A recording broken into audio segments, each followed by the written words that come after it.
Salut les amis, j'espère que vous vous portez bien. Alors aujourd'hui on va parler du centre d'information de karaté d'Okinawa, basé donc à Okinawa sous l'égide de la préfecture. Et bien ce centre a mis en place un conseil de promotion, voici déjà quelques années, afin que le karaté puisse intégrer le patrimoine mondial de l'UNESCO.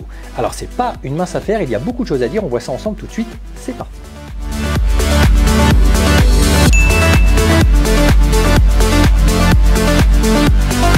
Alors ça fait déjà de nombreuses années en fait que de très grands maîtres d'Okinawa, de très grands noms du karaté se sont réunis au centre d'information du karaté d'Okinawa afin de pouvoir former cette commission de promotion et dans le but justement de faire un dépôt de candidature auprès de l'UNESCO afin de reconnaître le karaté comme patrimoine mondial. Ça peut changer énormément de choses pour la discipline. Mais pour bien comprendre ces changements, il faut déjà comprendre ce qu'est l'UNESCO. Alors l'UNESCO, c'est l'Organisation des Nations Unies pour la science, la culture et l'éducation. Donc automatiquement, si on ne rentre pas dans une de ces trois cases-là, on ne peut pas faire un dossier de candidature recevable au cœur de l'UNESCO. Et d'ailleurs, si vous allez sur le site, c'est très intéressant parce que l'UNESCO conserve toutes ses archives et vous avez tous les dossiers de candidature qui ont déjà été proposés. Vous pouvez voir un petit peu quels arguments certains pays ou certains domaines ont mis en avant pour essayer de rentrer dans ces cases-là. Bien sûr, il faut rentrer dans tous les critères de sélection. On a trois grandes familles au cœur de l'UNESCO. On a le patrimoine mondial sous forme de biens, c'est-à-dire de biens matériels. On a ensuite le côté bien immatériel et puis on a l'héritage culturel. Alors le bien matériel, c'est facile à comprendre, il y en a plus de 1200 à travers le monde, c'est ni plus ni moins que des bâtiments la plupart du temps. Donc en France, il y en a 53 et on y retrouve par exemple le Mont Saint-Michel. Au Japon, on y retrouve, par exemple, il y en a 26 au Japon, on y retrouve le temple de Himeji. On va y retrouver également le sublime temple de Itsukushima qui se trouve sur l'île de Miyajima. Je vous y avais déjà emmené dans quelques reportages, c'est dans l'extrême sud du Japon, en face d'Hiroshima. Et donc, vous pouvez voir ces images-là sur la chaîne si vous remontez un petit peu dans le temps.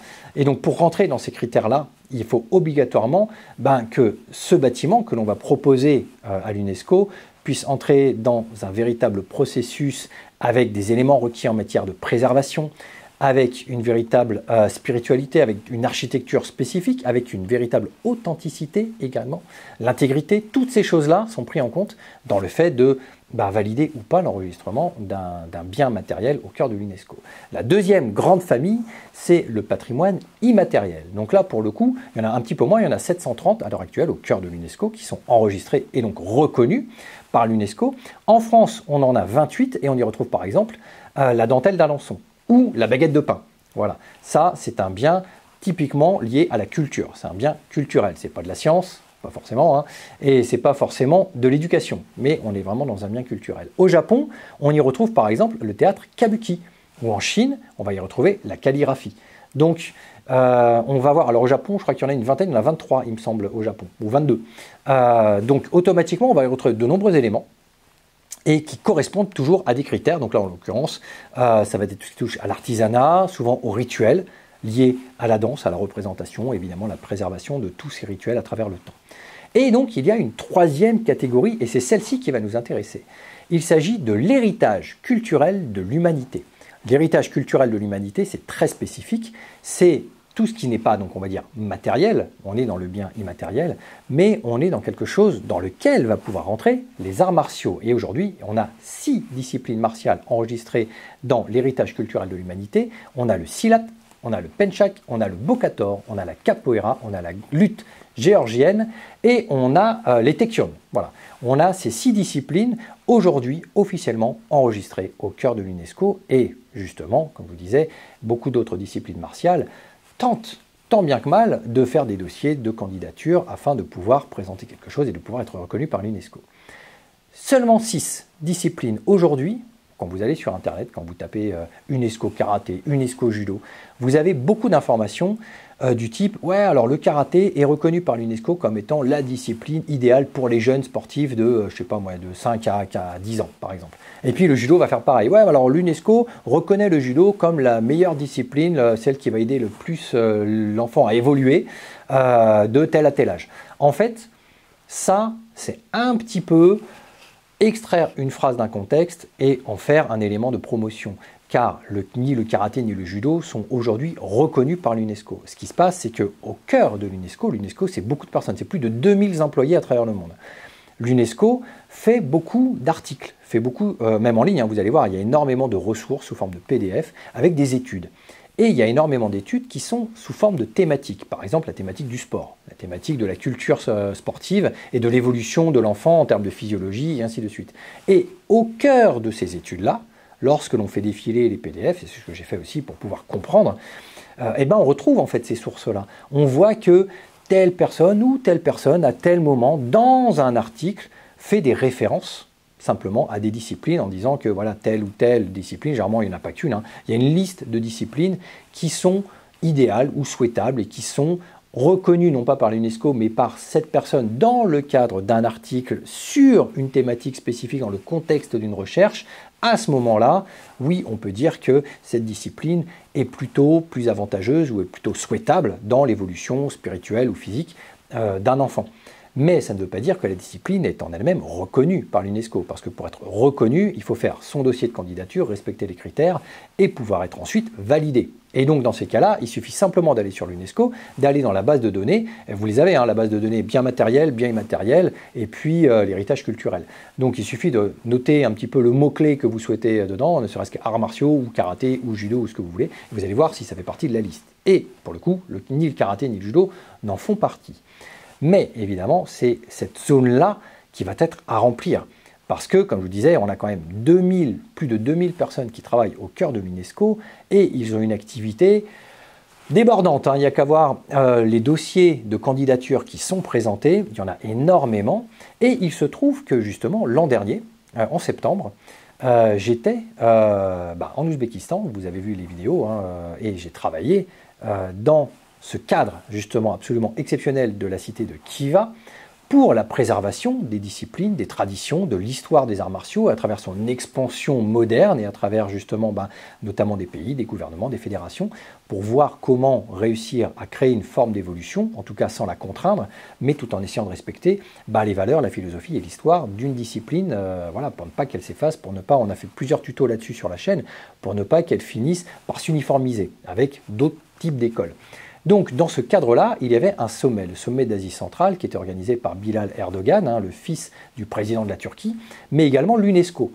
Et j'ai mangé, vous avez déjà vu dans ces vidéos-là, je vous avais emmené au cœur de la cité de Khiva.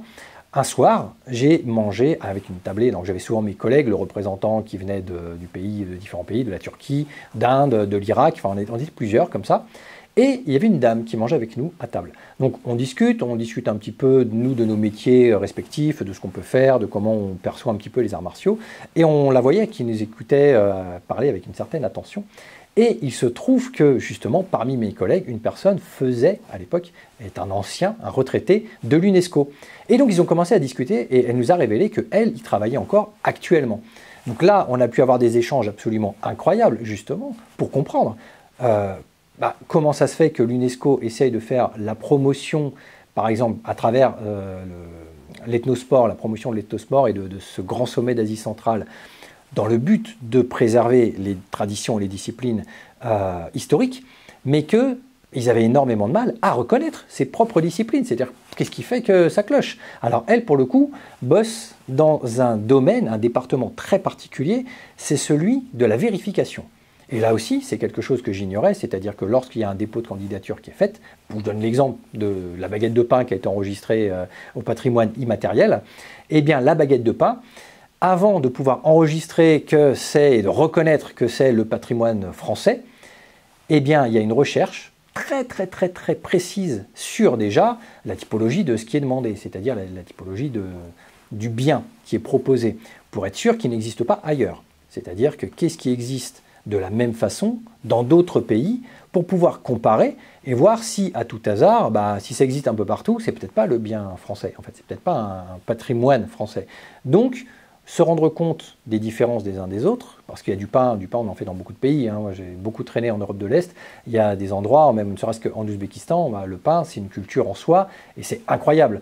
Donc, pour être sûr que ce sont des biens culturels qui n'ont rien à voir, qui sont très dissociés, et s'assurer aussi que ce bien culturel français est d'origine française, que ce ne soit pas un mélange d'histoire culturelle, que ce ne soit pas la copie d'une recette qui peut exister dans d'autres pays. Et puis si, en recherchant, elle se rend compte qu'en Belgique, en Allemagne, en Suisse, en Espagne, ils font aussi des baguettes de pain de la même façon, commencer à se poser des questions en se disant, bon, ok, il y en a un peu partout, c'est peut-être pas français, ou alors historiquement, ça appartenait à d'autres pays où il y a des, on va dire, une sorte d'affiliation culturelle à travers les âges avant que ça devienne baguette de pain française. Donc dans ces cas-là, ben, c'est peut-être pas uniquement français, c'est-à-dire que ce bien est on va dire, un pot pourri de beaucoup de sensations et beaucoup d'histoires culturelles.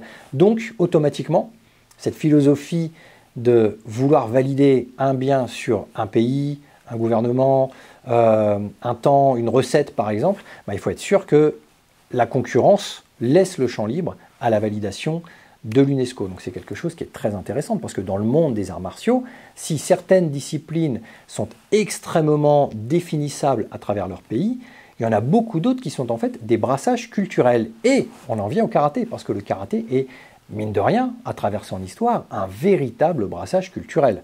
D'ailleurs, si vous connaissez ne serait-ce qu'un tout petit peu l'histoire du karaté, vous savez très bien que l'histoire des arts martiaux chinois a une importance capitale dans la fondation et l'évolution du Totei d'Okinawa, que de nombreux maîtres okinawanais sont partis en Chine pour étudier, que de nombreux maîtres chinois se sont installés à Okinawa pour aussi, certes, travailler, mais pour pratiquer les arts martiaux, et que ces hybridations-là ont été très puissantes dans la fondation du Totei, et que ce Totei, dans sa transmission à la métropole, a aussi connu ces hybridations, que le karaté qui s'est formé aussi a connu des hybridations lorsqu'il a quitté le Japon et s'est répandu à travers le monde. Donc automatiquement, on sait que le karaté, c'est pas facilement on va dire, reconnaissable par l'UNESCO, parce qu'on a quand même énormément d'hybridations culturelles qui viennent de pays très très différents les uns des autres, voire complètement opposés, c'est-à-dire en guerre d'un point de vue politique, surtout à une certaine époque. Donc, malgré cela, à Okinawa, et depuis des années d'ailleurs, le centre d'information du karaté d'Okinawa et donc la préfecture ont fait des efforts monumentaux pour tenter de faire la promotion du karaté. Alors, sur le tout premier site qui avait été fait, tout a été retiré, parce qu'à une certaine époque, ils ont fait un petit peu chou blanc, c'était très compliqué. Mais aujourd'hui, on a carrément un site dédié à la promotion du karaté, avec des conférences, avec des symposiums, avec énormément de ressources, dans le but de montrer à quel point les Okinawanais sont complètement ancrés dans l'envie de faire reconnaître le karaté comme patrimoine mondial de l'UNESCO. Et pas n'importe qui, c'est-à-dire qu'il y a la liste des membres, et lorsque vous connaissez un petit peu l'histoire du karaté, et lorsque vous connaissez un petit peu les dojos, les styles, les maîtres d'Okinawa, vous vous rendez compte que c'est ni plus ni moins que les plus grands maîtres d'Okinawa qui se sont réunis. Pour vous dire que on critique souvent les vieux maîtres, entre guillemets vieux au sens littéral et pas au sens péjoratif. On critique souvent ces personnes-là pour être très conservateurs et très anciens dans leur tête, très fermés. Eh bien, en fait, ça montre aussi qu'ils sont capables d'une certaine ouverture d'esprit en faisant un conseil de promotion pour une validation au cœur de l'UNESCO. Alors, ce n'est pas innocent. Être au sein de l'UNESCO, on le verra après, ça a quand même des avantages considérables dans le but de préserver quelque chose. Mais ça montre aussi à quel point les plus grands maîtres d'Okinawa, donc on va dire quasiment les maîtres de la source du karaté, les plus grands maîtres du karaté au monde, s'unissent en commun dans le but de préserver leurs propres biens culturels.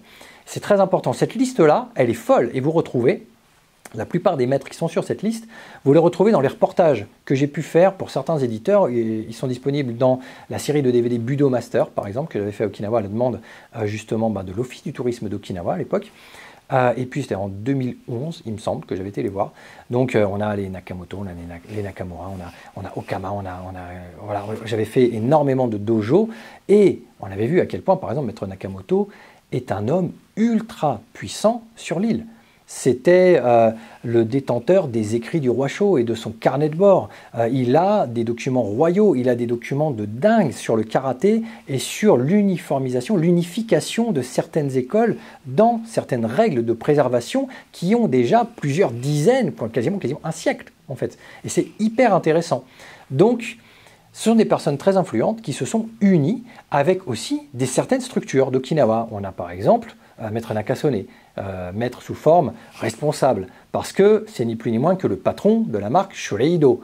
Donc c'est pas n'importe qui non plus. Donc on a aussi une certaine puissance dans l'évolution du karaté, alors entre guillemets moderne, c'est-à-dire dans l'idée de faire du kimono, de l'export, du commerce, et une puissance aussi. C'est vrai que Shoreido, on le voit dans certains tutos que je peux vous mettre ici sur la chaîne, à quel point d'autres marques, même ancestrales, notamment Tokaido, qui était le premier équipementier au monde à faire du kimono de karaté, à faire du karaté-gi, désormais s'orientent vers des pays tels que le Pakistan pour pouvoir créer un max de production et que sa production japonaise se réduit de plus en plus pour uniquement un petit marché japonais.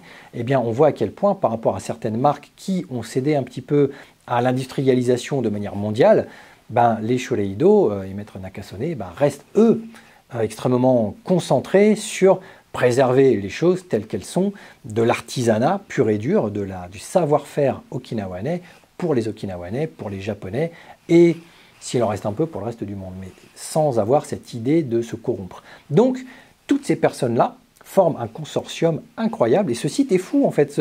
Vous avez énormément de vidéos extrêmement intéressantes, vous avez des soutenances qui sont extrêmement intéressantes, vous avez aussi tout ce qui a trait au dossier de candidature, avec justement un petit peu toute leur philosophie, la façon dont ils vont préserver les choses, la façon dont ils développent aussi leur discipline. Tout ça, c'est ce qui peut peser dans la balance pour être entendu au cœur de l'UNESCO. Mais comme je vous le disais, je discutais lors de ce grand sommet d'Asie centrale avec une des personnes et on parlait beaucoup justement de l'acceptation, de la validation. Et quand même, l'un des critères majeurs, ça reste que une discipline ou un bien doit quand même représenter le pays dans lequel il est validé. Parce que si vous allez sur le site de l'UNESCO, c'est des catégories par pays. On n'a pas un truc un peu... Alors parfois on a, quand c'est frontalier, mais on n'a pas le bien qui est en fait un brassage culturel de 1000 trucs, ou de 1000 pays, ou de 1000 influences. Il faut quand même que ce soit représentatif. Et donc là, pour le coup, le karaté, comme je vous le disais, c'est compliqué, parce qu'on a ce brassage culturel. C'est pour ça qu'en fait, à Okinawa, ce qui se passe est très intéressant, c'est qu'on a cette envie d'essayer d'uniformiser les choses en se disant non, alors le karaté, nous, c'est des maîtres d'Okinawa, d'ailleurs, ce n'est pas des maîtres du Japon, qui proposent ça pour que ce soit une reconnaissance okinawanaise. Là, ce qui peut déplaire, justement, et ce qui peut mettre un frein, c'est qu'en fait, Okinawa appartient au Japon, et le Japon, c'est pas le karaté. Et le karaté, c'est pas forcément japonais. Donc, on a des puissants du Japon qui viennent dire Okinawa, on n'est pas hyper d'accord pour dire que le karaté, c'est un bien okinawa, et le karaté, c'est un bien purement japonais. Et on a aussi des filiations chinoises qui peuvent dire oui, mais non, c'est pas forcément japonais, on a quand même une histoire. Et cette dame-là, lors justement de ce grand ethnosport en Ouzbékistan, me disait à partir du moment où historiquement il y a une filiation, ça va créer un conflit culturel, historique, de par les pays qui sont engagés dedans, tout simplement, une reconnaissance, c'est-à-dire tout le monde peut lever la main en disant non, c'est nous. Donc comment ça se passe? Eh bien en fait, je vais vous montrer un texte qui est très amusant et qui est très révélateur, on va dire, de la situation dans laquelle on est à l'heure actuelle. C'est pour ceux qui connaissent un auteur, Jean-Charles Juster, qui au-delà d'être pratiquant, est également traducteur de textes originaux sur le karaté, et dans cet ouvrage, Un art okinawanais à la métropole, il fait la fidèle traduction d'un texte de maître Mabuni. Alors si vous suivez ces vidéos ou les miennes, vous savez, je pense déjà qui est Kenwa Mabuni, c'est quand même un pilier du karaté, d'Okinawa, fondateur du Shitoryu, et dans ce texte-là, on voit, surtout dans un Japon dans une situation très compliquée d'expansion, de guerre, notamment contre la Chine, d'invasion, on voit cette volonté qu'a le Japon de vouloir couper toute forme de filiation et de lien avec notamment la Chine. Et donc lui, dans ce texte-là, il fait l'apologie du karaté comme étant un art purement japonais, sans aucun lien avec la Chine, ce qui est quand même un peu dingue pour un maître qui a quand même fait du karaté à Okinawa et qui sait pertinemment que une grande partie du karaté, cette hybridation, on ne peut pas ignorer qu'il y a une énorme partie de l'hybridation qui vient de Chine. Et bien lui, en fait, dans ce texte ultra nationaliste, va exprimer le karaté de cette façon-là. Donc je cite ici deux extraits du texte traduit par Jean-Charles Juster dans Un art okinawanais à la métropole. On est précisément à la page 83 pour ceux qui voudraient retrouver le texte de référence. Alors voici ce que disait Kenwa Mabuni dans ce texte. « Nombreux sont ceux qui ignorent ce qu'est le karaté et qui entretiennent le malentendu qu'il est un art martial chinois, ce qu'il n'est pas, pour être une composante des magnifiques arts martiaux japonais. » Une autre partie. Personne ne pourra oser affirmer que le karaté est un art martial chinois pour constituer la preuve qu'il est une technique japonaise. Ce texte-là est très révélateur d'une situation politique qui avait lieu au Japon et qui, même encore aujourd'hui, est compliquée. Moi, quand pendant longtemps j'ai fait des reportages au dojo de Keio, lorsque nous allions ensemble au mémorial qui se trouve à Ningakuji, à Kamakura, ce temple bouddhisme et ce temple Rinzai, eh bien, en discutant, que ce soit avec Maître Lagourin, avec le conservateur du temple, avec de nombreux maîtres, il était évident qu'il ne fallait surtout pas faire la mention du Rinzai à travers l'expansion du karaté si on voulait avoir un crédit auprès du Japon, puisque c'était la partie Shinto qui était plus intéressante. D'ailleurs, de nombreux experts historiens vont vous dire que des saluts viennent du Shinto et non pas forcément du Rinzai, et encore moins, enfin, pas du bouddhisme, mais encore moins du Rinzai. Donc c'est intéressant de discuter avec ces maîtres-là et ces conservateurs qui vont vous révéler notamment que Maître Funakoshi allait méditer à Ningakuji sans le dire. Il avait ces petits rendez-vous entre guillemets secrets pour entretenir justement sa méditation sans pour autant avoir écrit sur son front qu'il faisait une forme de méditation qui avait une appartenance avec la Chine. Parce que à l'époque, la Chine et le Japon, c'était quand même très compliqué. Et si on voulait que le karaté se répande dans, on va dire, la métropole, il ne fallait surtout pas laisser penser qu'il y avait des appartenances avec la Chine. C'est aussi pour ça que tous les noms des katas, enfin beaucoup de noms de katas en tout cas, ont été modifiés en arrivant à la métropole, que certaines postures ont été modifiées, que certains kanji ont changé. C'est pas innocent. Pourquoi Wonchu est devenu NP et ainsi de suite? C'est pas innocent. Pourquoi est-ce que Nai Fanchi est devenu Teki? Pourquoi est-ce que Tote est devenu Karaté? Toutes ces choses-là, c'était pour la nationalisation purement japonaise des choses. Donc on peut comprendre pourquoi aujourd'hui, ça va être très compliqué de faire reconnaître le karaté auprès de l'UNESCO, parce que ses racines vont dans énormément de pays, et principalement la Chine, dans son évolution tout simplement, et que le karaté même d'Okinawa à l'époque n'était pas le même que ce qui est devenu le karaté purement japonais, et que le karaté japonais d'aujourd'hui n'est pas forcément le karaté qui est reconnu à l'heure actuelle à travers le monde, parce que les pays pratiquent de façon différente. Et puis il y a la fédération, puis il y a diverses fédérations, il y a diverses organisations, et les styles sont variés. Donc il faut faire quoi? Reconnaître le karaté pour ce qu'il était à un instant T, ou pour ce qu'il est aujourd'hui de manière globale. C'est-à-dire que s'il est aujourd'hui de manière globale, il y a quand même énormément de différences. On peut comprendre pourquoi c'est très compliqué. D'ailleurs, les maîtres de Okinawa l'ont très bien compris. Alors pourquoi est-ce qu'ils font quand même ces démarches-là? Tout simplement parce qu'on ne va pas se mentir. Être reconnu auprès de l'UNESCO, ce n'est pas financier directement, mais de manière indirecte. On sait qu'il va y avoir une explosion, on va dire, en termes de crédibilité et de visibilité sur la scène internationale, et notamment, ça va donner du poids sur la scène politique internationale lorsque l'on veut organiser des choses, faire reconnaître des choses, des compétitions, faire pourquoi pas amener une certaine forme aussi de reconnaissance olympique. Dans certaines structures, il y a des enjeux qui sont aussi très puissants et très importants. Donc on sait que faire reconnaître une discipline martiale, ça a ses avantages.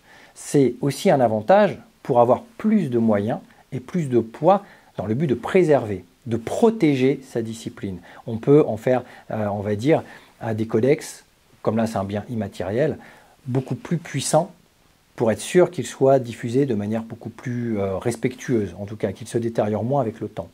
Mais, et on ne va pas se mentir aussi, c'est surtout, avant tout, parce que ça crée une véritable attraction touristique. Vous allez sur le site de l'UNESCO, vous avez des villes qui ont fait ces reconnaissances-là sur différents biens, sur différentes choses. Vous avez beaucoup d'articles dessus.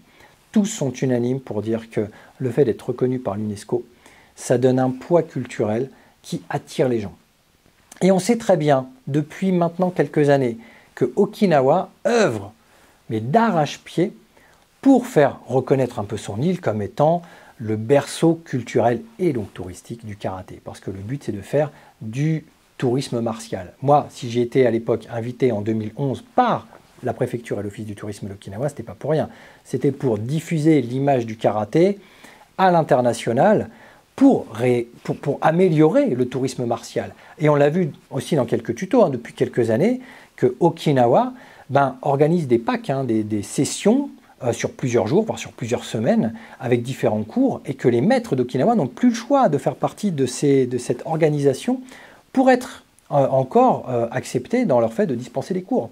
Ils ne peuvent plus recevoir de manière personnelle, comme ça, de manière hors marge, des touristes.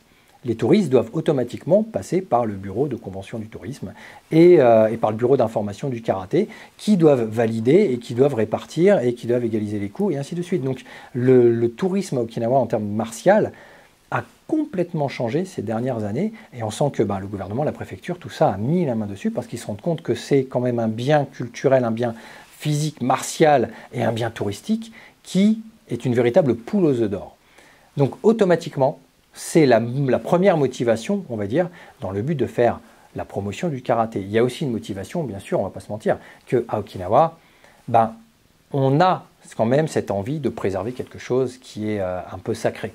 Mais beaucoup de maîtres, d'ailleurs, ont des musées. Il y a Maître Okama qui a un musée extraordinaire, Maître Nakamoto a un musée extraordinaire. Il y a beaucoup de choses comme ça.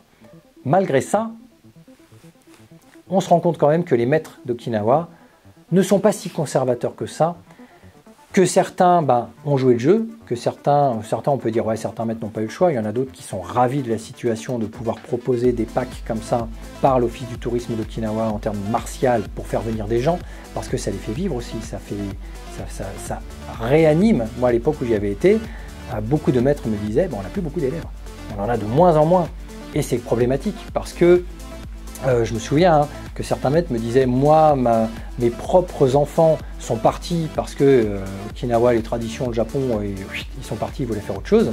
Ils voulaient faire du baseball, par exemple, et que le karaté, ils n'en ont vraiment rien à faire.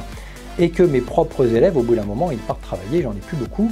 Personne pour reprendre le dojo. C'est les cas de figure qui existent encore à Okinawa. Donc, automatiquement, réanimer un petit peu la vie martiale à Okinawa, ça change énormément de choses. Et le fait que le karaté puisse être un jour reconnu par l'UNESCO pourrait changer énormément de choses. Alors voilà, je vous laisse méditer un petit peu là-dessus, sur les tenants, les aboutissants. N'hésitez pas à me dire dans les commentaires ce que vous en pensez. Est-ce que pour vous c'est une bonne idée? Est-ce que c'est une mauvaise idée? Est-ce que c'est une bonne idée pour de mauvaises raisons? Est-ce que plutôt les raisons sont finalement plutôt bonnes parce que ça permet d'exister et ça permet de préserver des choses aussi? N'oublions pas avoir plusieurs facettes. Tant que des pratiquants viennent avec cette intention de préservation, qu'ils soient japonais ou pas, parce qu'il y a des étrangers qui peuvent avoir une très grande envie de préserver les choses correctement, ça peut être aussi du positif. Donc, à vous d'essayer de me dire un petit peu, c'est très complexe, la situation est de toute façon extrêmement complexe. Donc, je vous laisse me marquer tout ça en commentaire. Moi, je vous retrouve la semaine prochaine, d'ici là, portez-vous bien. Allez, ciao.